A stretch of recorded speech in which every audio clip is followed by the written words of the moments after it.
This is a follow-up on last week's stack called Battle. And my dearest friend and teacher in Santa Fe, Robin Duda, who's co-founder of Sustainable Love, who I've mentioned many, many, many times and had her on the Substack before. So she was like, "Man, I read it. I loved it until I got to the end."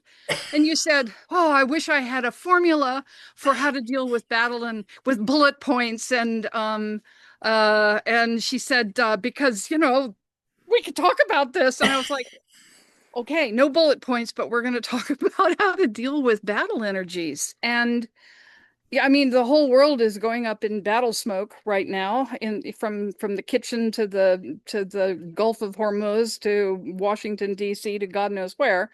And so Robin, hello, welcome back to my Substack, and I'm so glad you wanted to talk about this and carry the conversation further because I don't know anything more important that people learn how to navigate these times and their own issues coming up that keep us in battle.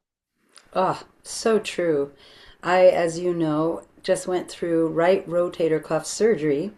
Yeah. And as you know, my deepest understanding through a lot of experience and connecting to Earth is our body holds all of the codes and the consciousness through its own pain or unhealed places or imbalances of consciousness that hasn't been resolved, where there is conflict in consciousness in self. Yeah. There's going to be a block or a holding pattern of the life force energy flowing. So my right shoulder was an amazing communicator for my own, you could call it an inner masculine, you could call it ancestral codes, you could call it my unexpressed no's in my trauma as a child. But my right arm was just torn up in moments in time where I overextended, tried to Hmm. rescue people, tried to stop physical battle when I couldn't, Yeah. all sorts of things that really pertain to this topic. So I personally have gone into a deep cellular discovery of how, where I have not loved parts of myself or validated my reality, got stored in my right shoulder. Yeah. And really came into a deep experience with my partner's support, my husband, to go and find where I believed that battle was the only option. Going up against was my only path of safety. Making others wrong for their choices. And I've been a protector of the earth in many of my experiences, if you want to call it past lives. Some people call it parallels. I think what it is that we're calling multidimensionality is I've been writing changing. about multidimensional nature of humanity for months and months and months. So yeah, Right, that's right. not a new And concept as here. right, and as you know, after my near-death experience, I was shown we're multidimensional beings. Integrating our multidimensional aspects into harmony is our main work through love Yeah. and forgiving that which we thought was not love and transmuting the belief structures that keep us in the unworthiness in the tissue. So And so many child parts and so many other soul parts that have been in other incarnations in the battle of the galactic war of whatever. We bring all of that to the table right here, right now, in these precious bodies of ours. well, and I think you and I love Oracle Girl Jacqueline Hobbs and Yeah. so many other channelers. She's not a channeler, but she's a knower from her own being, and she presents that. That's much more like how I have felt. I've brought information forth. It's more like it's deep knowing and experiences, and not so much channeling other beings, but more my own eternal knowing that's here. Yeah. I feel we all are all turning on to that in our systems, and these aspects of us that have gone to battle to try to save the planet, save the feminine, save the children, save. This aspect of desire of the heart to make safe is healthy, but the method by which we were trained and programmed and conditioned to get safe is part of the separation forces. And this is the big distinction that I want to make for your viewers and readers and anybody that finds this at any time in the future, is there is a distinction between the impulse to care for, to protect in the masculine, to hold sacred, to hold in reverence life itself. And that impulse, Guardianship, yes, stewardship. guardianship, stewardship. And that is a healthy impulse. What got hijacked millions, some people say, years ago. I don't know the date anymore. I think we've had a lot of invasions on this planet, but the one that I've connected to is the impulse, like in Lemuria and other times, that were so connected to nature and hold the sacredness of the tribe and the original, you could say, reverence for Earth that was ingrained, that we were connected more than we are now. Those In men ancient and times, women. yes, those ancient times when there was an infiltration from another source, from other beings that were not connected to this earth, we got confused about how to protect ourselves. Yeah, We gave up love to a certain extent and saw them and what they were doing in their technology as superior. yeah, When actually it was our love connection and our capacity to follow our gut and our intuition and our communication. We broke trust with each other in those yeah. particular societies and environments At the deepest possible level. at the deepest possible level. So no wonder at the foundation of every one of us, there is this uncertainty and insecurity and a mistrust of other. And that's been, again, ingrained, programmed, and then we've done battle and been forced into battle and forced into wars and convinced that, one religion is better than another and one race is superior to another. And so, and then as you say, a million years later or however long, here we sit and it's all up for grabs right now. One of the things I've been so hit about the whole Atlantean Lemurian conflict. And the Lemurian was the heart, the way of nature being in alignment with life, and then the Atlanteans were all technology, go, left brain function, technology, and then they went to battle. And we're looking at the exact same reprise right now with the rise of AI technology and nature's being bypassed, and so we've got the same dynamic and it is a battle, Well, I or would it like, has been a battle. yes, yes. Thank Well, you. I'd like to propose that it is different.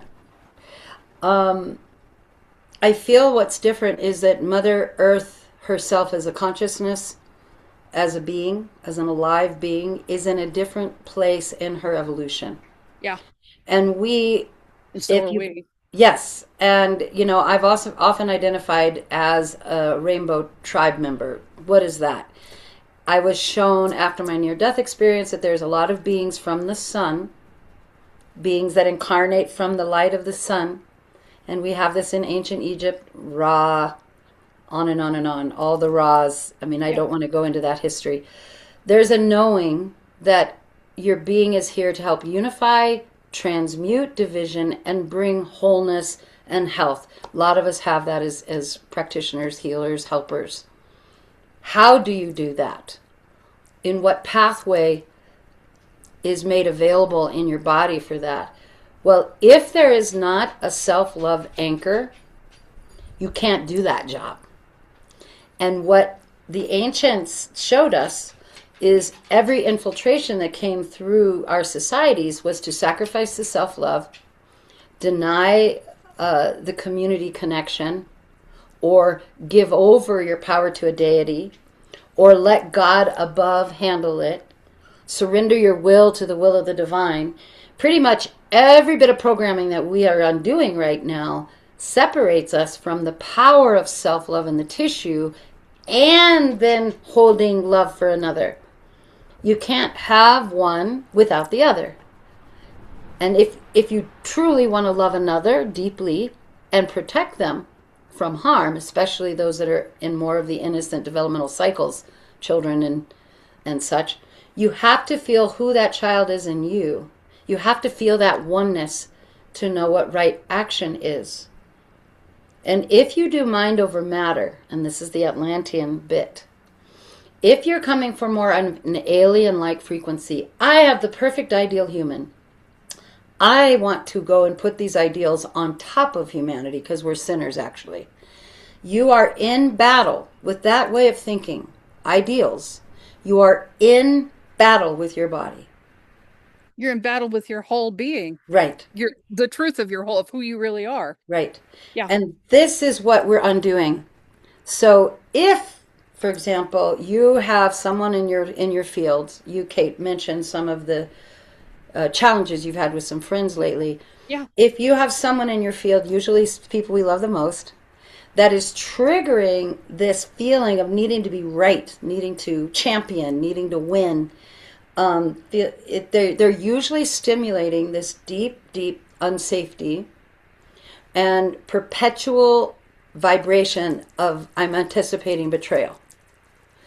And all the trauma research is now showing, which I'm so excited about, and I just mentioned this to you, not all, some, and we could maybe put this on our information for people to look up, that the greatest health is created after trauma through loving relationships.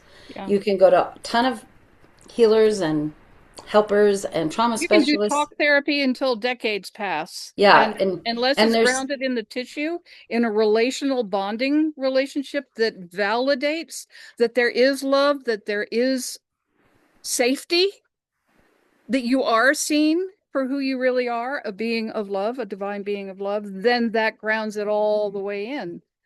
But you and leave it up here and yeah, well you know what happens. Yeah.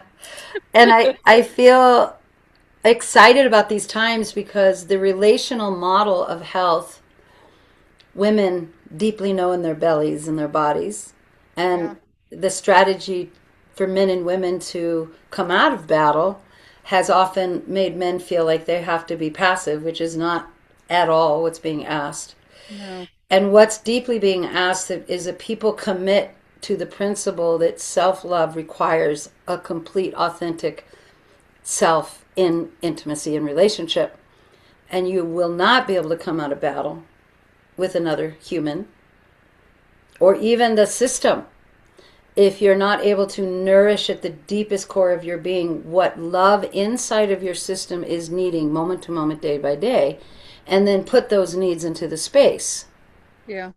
Well, And that's what happened to me with this whole situation that I've written about is I prayed, I meditated, I did reawaken, everything. It's just like I did not like the feeling of who I was and where I was at any level, mental, emotional, physical, or spiritual. And there was a switch, and all of a sudden it was like, oh my God, I love myself so much. I love who this other person is in their heart of hearts, in their gold gorgeous who they really are. And this is where I'm going to sit. I'm going to sit in this love frequency. And when I did that, it was like, okay, I could let it go because that was what was really real. The whole new age conversation. There was I can't remember the exact quote. It was something like the Christ light in me recognizes the Christ light in you. And I used to listen to that and go, well, yeah, okay, that's the kind of the bypass of, I really don't like you and I think you suck. And but the Christ light in me sees the Christ light in you. well, But it's kind of going in that direction. let's lean into this a little bit. Yeah. What I watch people forget or are being reminded of it now, I think, is that the greatest love between people will bring up the greatest shadow. And I say this over and over, and I said it after I brought this understanding through to myself from my near-death experience. However, I didn't understand what it meant. I really didn't. And what it means is our beingness, even though we can access at times our divinity, also has been infiltrated by the not love. Yeah. And the only way the not love energy can survive is by tricking us that we're part of it. And it can survive by us being in And that conflict. we're not love. Yeah. And it Yeah. tricks us into a consciousness pattern that I have to separate and divide myself from that in order to get safe.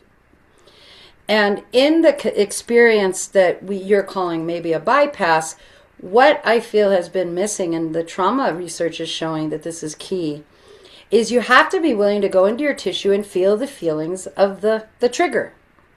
So let's say you're in a moment of closeness with your buddy, your sweetheart, your lover, Mhm. or your parent, even current time elder parents, and the trigger starts. And you try to go to that Christ thing right away. Well, you're bypassing your body's inner knowing that it needs to move this energy. Is the energy that your body's moving really about that person? No, not really. No, no. However, most of us, because we kind of know that as an adult intellectually, will just bypass what the body needs. If you And cannot, I don't want to feel that anyway, so exactly. because So, it's where, painful. exactly, what is the fuel of battle?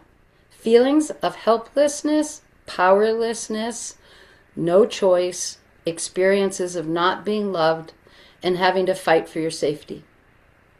These are And all righteousness. experiences on planet Earth. Yep. Where do you need to go to purify the impulse of attack? You have to bring in compassion for that moment in time in your tissue, and you may not remember it, but that moment in your body's experience where you felt no choice, I'm trapped, I'm powerless, and you have to let that transmute before you can find the choice point to say, I'm choosing love for this human. Because what will happen if you do not purify the rage of being out of choice, the outrage of being a child and being forced to do things, the outrage that's on this planet that we're feeling subjected to all these corporate decisions and AI decisions where we don't have a voice. Wherever we feel we've given our power away, which is extremely real, to our systems, we have to transmute that outrage and move it through so we feel where the power of choice can lead us. So once that's transmuted, which you can do with a healthy other human, may not be with the person you're As hating. long as they're not triggered in return and you're doing that, Right. yeah. And this is where you have to have really clean agreements in your relationships. Once that transmutation and that expression of that moment in time where you didn't feel like you had a choice, and you find out, what did I tell myself about life and about myself and about reality or this other person or about love. And usually you'll find, I'm not worthy of love. I have no power on the planet. You make these vast decisions about reality. That's what you have to undo. Or I'm unlovable. Right. Or I was hit this way because I must be a piece of doo doo. Yeah. Any story that the child or that time in life, you know, gave you has to be let go of in order for you to come from actual self love to repair with another. Yeah. So for me, recognizing what is battle really, it's an energy in the system that is seeking safety. That's the impulse, seeking safety, love, and harmony. That got hijacked into believing that I have to attack, suppress, control another to get my needs met. Yeah. That That's I the have to bottom line. suppress, control, be right with another because it's Yeah. outside of me. That whole process is the interdimensional mind control. And as we have seen, there's my dog. As Could we you have repeat seen, that? oh, We had a little glitch in the matrix here. okay. Okay. As we have seen, um, it's insane to keep going to war. Well, yeah. Killing doesn't create peace. There is no right from might. Most of us that have loved peace and the Christ consciousness or have been praying for world peace, it's an insanity to use force to try and get peace. And we all know that in our bodies. I'm reminded of when you and I did loggerheads, I don't know, maybe a year and a half ago, and I was setting you up as a perpetrator and asking me to do too much, and I was trying to do too much, and I was on my spin of overachieving and trying to set myself so for your approval, and but I was making you the bad guy, and when you called me on my bullshit, it was like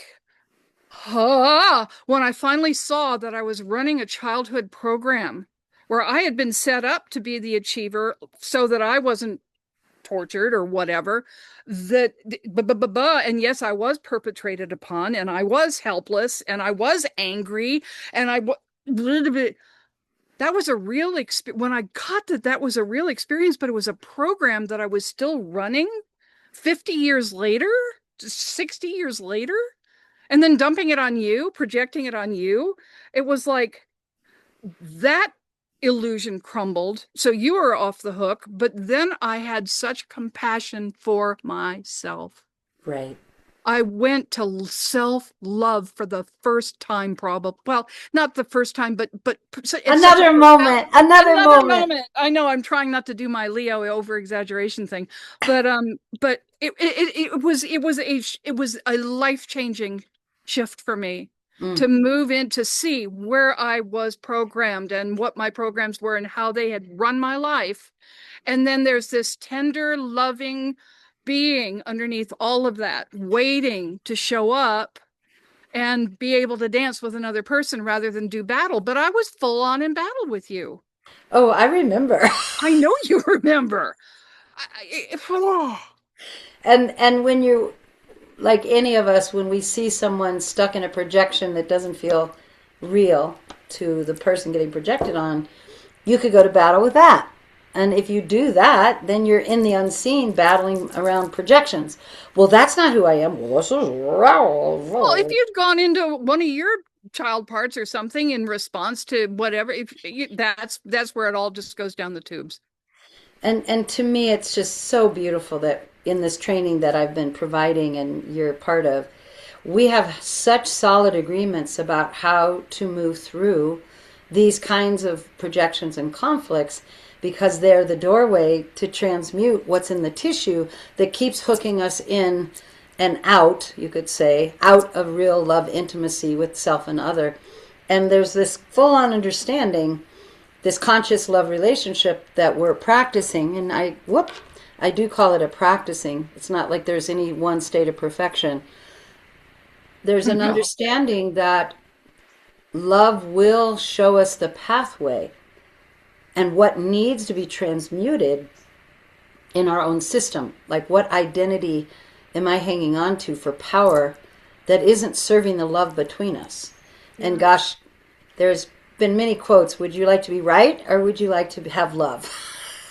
You know, how many I people have don't heard know. that? Sometimes that choice is like, I don't know. No, yeah, I hear you. Because in that moment of righteousness, you're so disengaged from your love essence that it's a takeover. Right, right.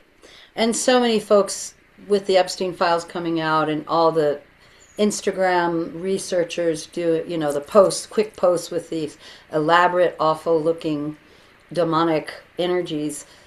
We could get so obsessed with that side of the journey without understanding in our own being how we've given our power away to something that is not love. And it doesn't have to look like a demonic satanic cult. Right, It's right. literally can look like I'm just going to withdraw everything I can from that human being, and that's my safety.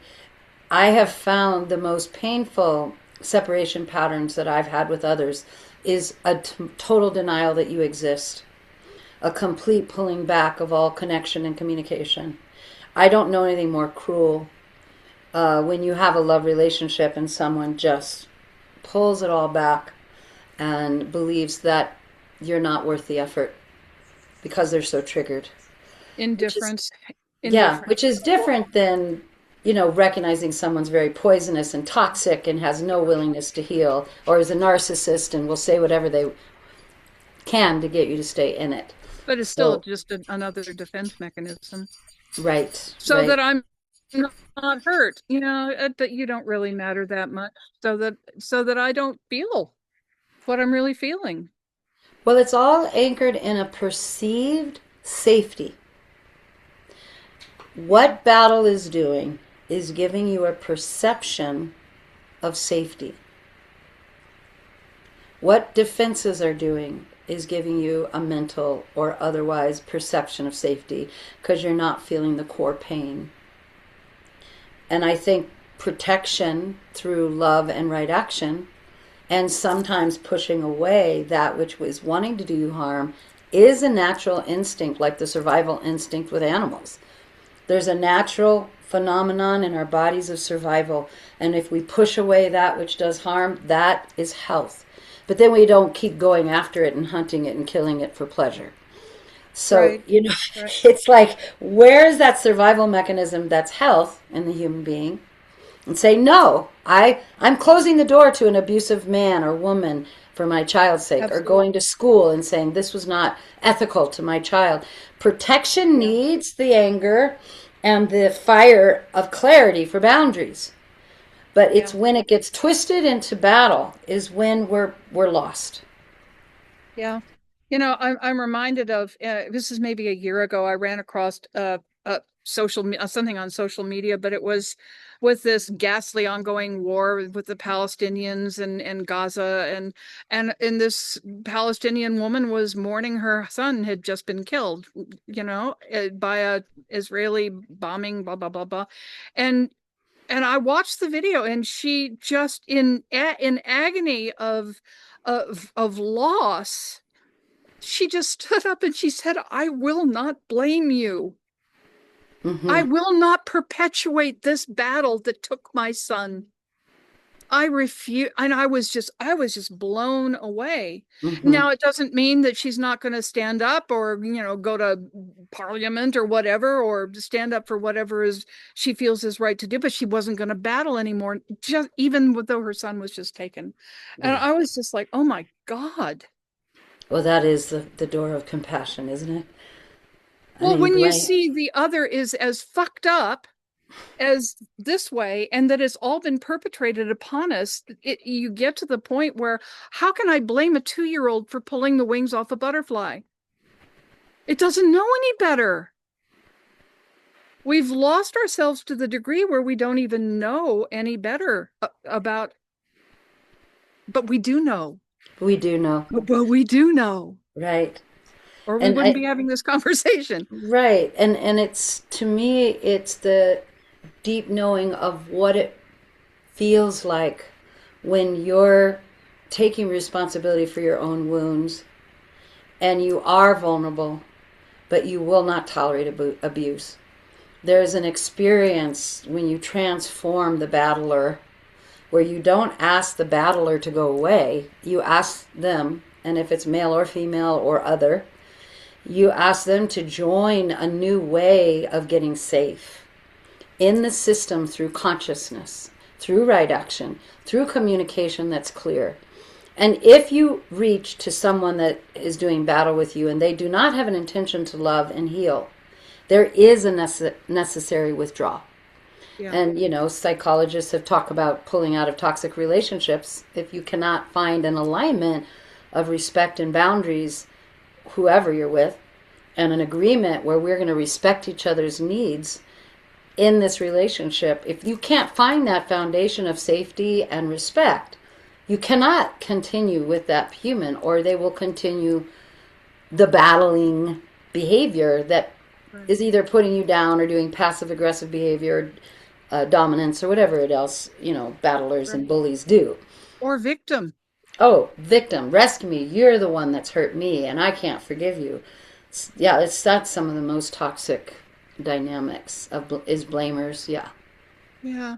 One of the things that you and I've talked about in the past is how love is manipulated in this whole battle. How I would how say we're care. I would say care has been manipulated. Love itself knows how to release attachment. Care and bonds, because love is about health and self-respect and self-love. and it follows nature's pathways of self sustaining action Yes. and self nourishment.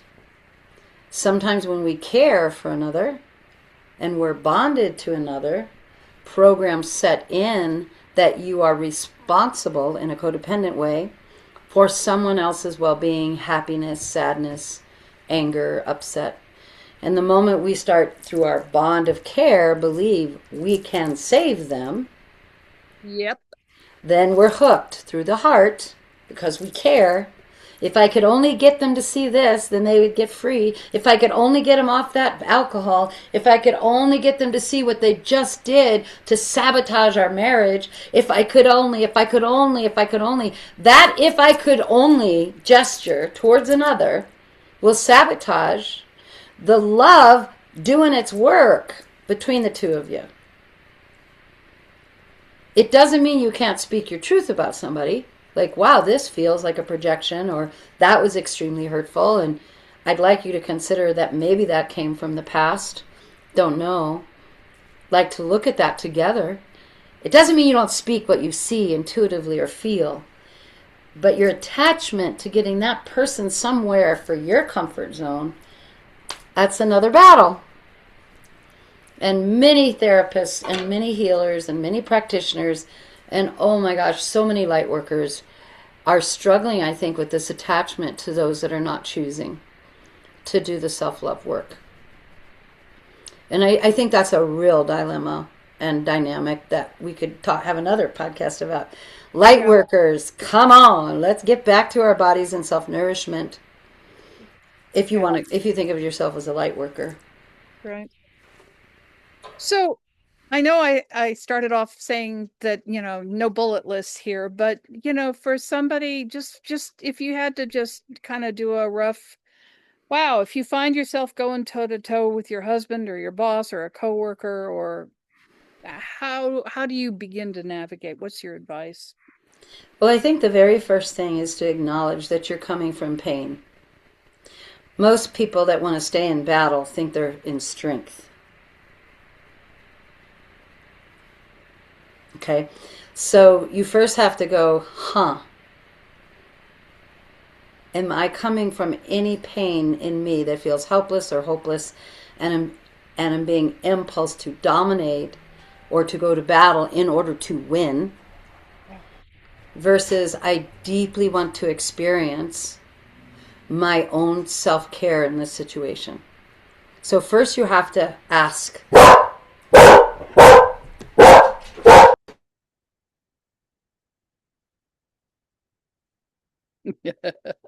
There's the perhaps you dog in edit the that out, background. Kate. Oh, dogs barking are just Sorry. endless life.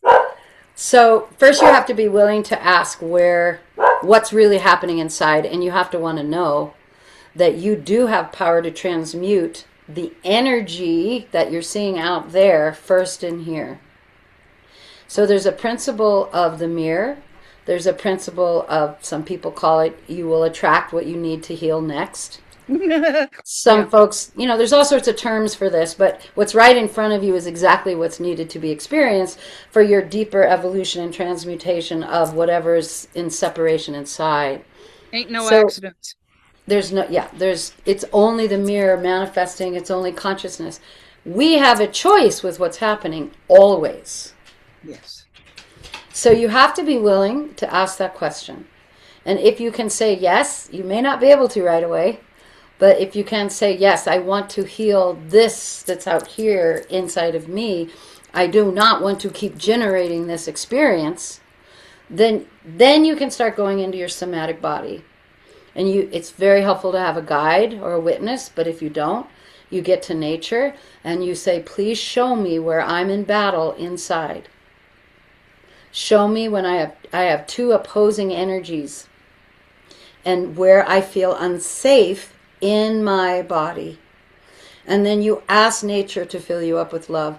You call source, the source of your beingness. You could use the words divinity. You could use the words Christ.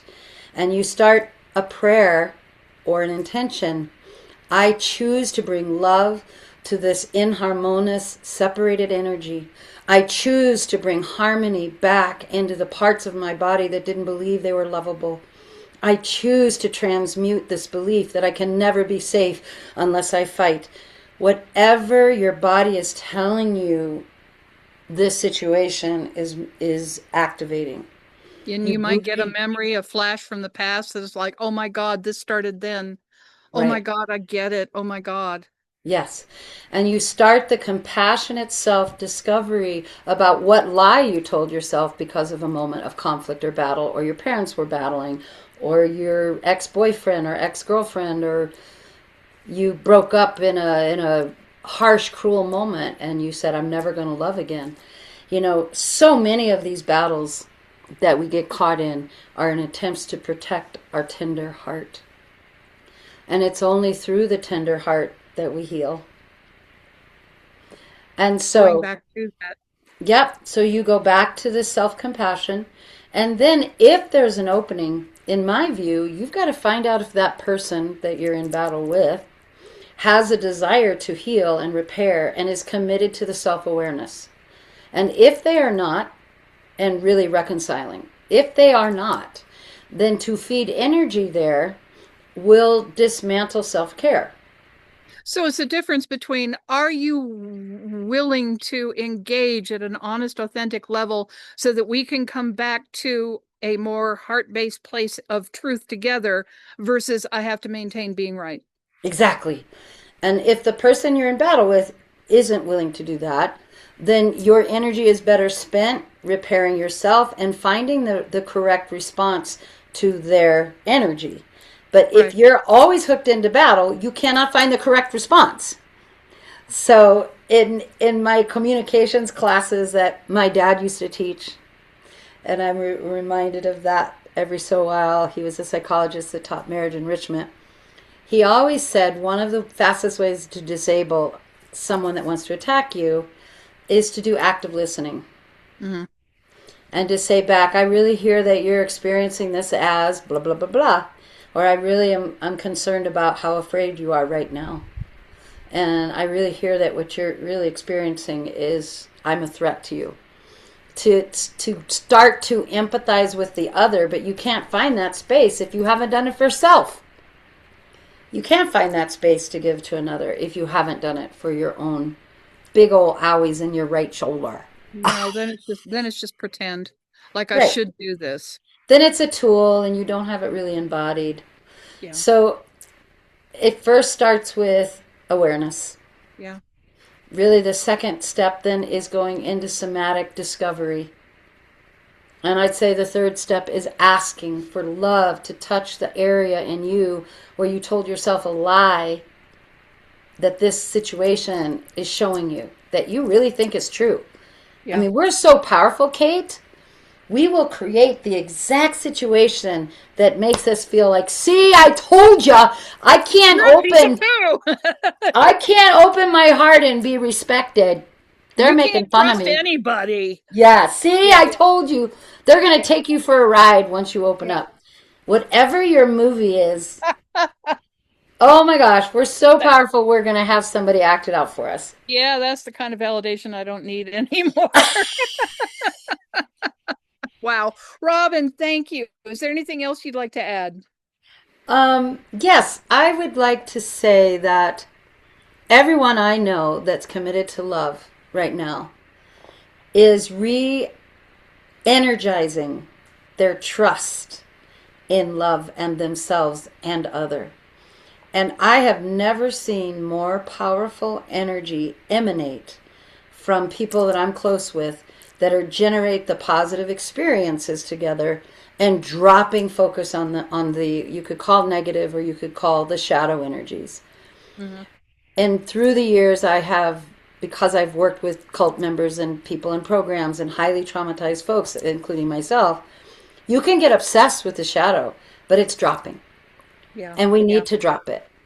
If we keep filling up with more love and then share that love, the bond of affection is what Jacqueline calls it. If we keep sharing that love and amplifying the positivity, we are more powerful than we've ever been because Earth is supporting us now to thrive in these togetherness experiences. And we can do things together we never could before. And I cannot tell you how excited I am to be alive right now and to continue to receive and give love in new ways to build a new future. And we're doing it, Cate. And I'm And we're just doing it. grateful that And I can and we share can't about it. do it alone. It's about doing it together. and Yeah, how to come together this whole conversation. I don't know anything more important. Thank you so much for calling me and saying, "Hey, I loved your Substack, but I there's a conversation here." And I was like, "Yes." Thank you, Robs. my pleasure, honey. And take All right. care. Thank you. Until next week.